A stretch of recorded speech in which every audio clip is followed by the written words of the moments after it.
Dahil meron nga tayong mga importanteng bisita na darating, pinalinis natin yung kalahati ng ating property para makapaglagay din sila ng net at makapaglaro sila ng beach volleyball. Tapos nag-swimming kami nila Nathan. Oops. Pero bago yan, ito muna ang mga nangyari. Breakfast time! Good morning mga kakulay! May spaghetti ang mga kids. Ito si Mama at si Ate Doc. Ang sarap-sarap sa feeling na nandito sila. Tapos naglilinis na kami, general cleaning para maganda na ang ating bahay. Ito nga pala yung itsura ng kitchen. Preview pa lang yan.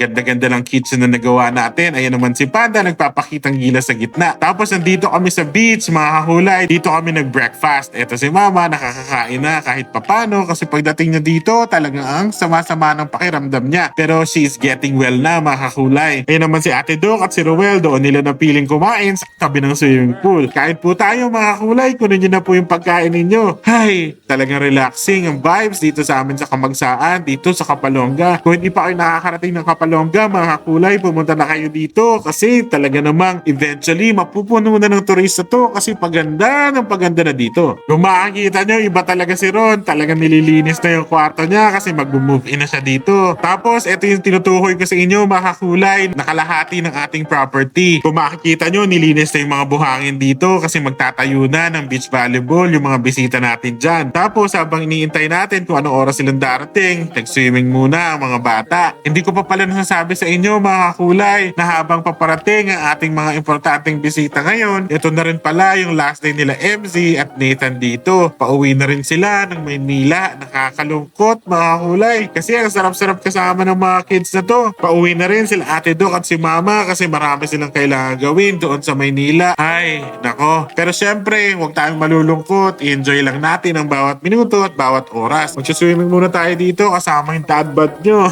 Ito nga, mga kulay, umuulan at medyo malakas na ang ambon na to. Kaya naman, mas lalo nag-enjoy yung mga kids. Si Nathan at si MC talagang mas lalo nila na-enjoy mag-swimming kasi nga may ulan. Diba, meron kasabihan, bawal mabasa ng ulan. Maraming mga nanay at parents ang magagalit niyan. Pero ako, mga kulay, napakaganda kasi ng childhood ko. Pinapayagan ako maligo sa ulan ng kabataan ko. Nai-enjoy ko yung mga bagsak ng tubig sa aking buhok. Kaya naman pina-experience namin ito sa mga kids. Kaya naman lalo nilang na-enjoy ang ating swimming pool, ang ating beach, mga kakulay. Ito nga si MC, talagang magpapakitang gilas at tatalon siya dito, mga kakulay. Ay, sarap maging bata. Ano po, mga kulay, di ba? Sarap talaga maging bata. Wala kang iniisip na problema. Talagang go lang ng go, dive lang ng dive, at enjoy lang ang bawat minuto. Mga kulay, tapos na ako maligo. Halos gabi na rin ako natapos kasi ang sarap-sarap kalaro ng mga kids. Nakakaaliw. Nagkakwentuhan kami doon. Tapos, nagkakwento rin yung mga kids kung ano nga ba ang mga mangyayari at anong ginagawa nila sa school at kung ano-ano pa. Tapos, nag-prepare na sila ng dinner dito. Meron kaming pinrepare na isda, gulay, at saka syempre, masarap na sabaw. Kain po tayo, mga kakulay. Nakalimutan ko sabihin, may fried chicken din pala. Alam nyo, aliw na aliw ako dito sa hinanda ni Ate Doc na sausawan. Halos binuhos sa kanin ko. Ang sarap. Bagong isda yung tawag, nilagyan ng kalamansi. After natin mag-swimming at kumain, mga kakulay, syempre, nag-meeting tayo. Meron tayong business meetings on the phone. Tapos, tuloy-tuloy ang linis. Naglinis tayo dito kasi parating na ang ating mga bisita. Kung mapapansin nyo, si Ron talaga namang puspusan din ang linis niya doon sa kwarto niya, mga kakulay. Ay, ang haba ng araw na to. Pero siksik, liglig at napakasaya kasi kasama ko ang mga kids, kasama ko si Mama, kasama ko si Ate Doc. Tapos, kumpleto kami. Nandiyan sila Roel, si Rod, si Ate Lisa. Ay, ang buong Boss PD family ay happy together. Mga kulay, salamat sa pagsama sa amin sa another food and travel adventure. Bukas ulit ha. Thanks, bye!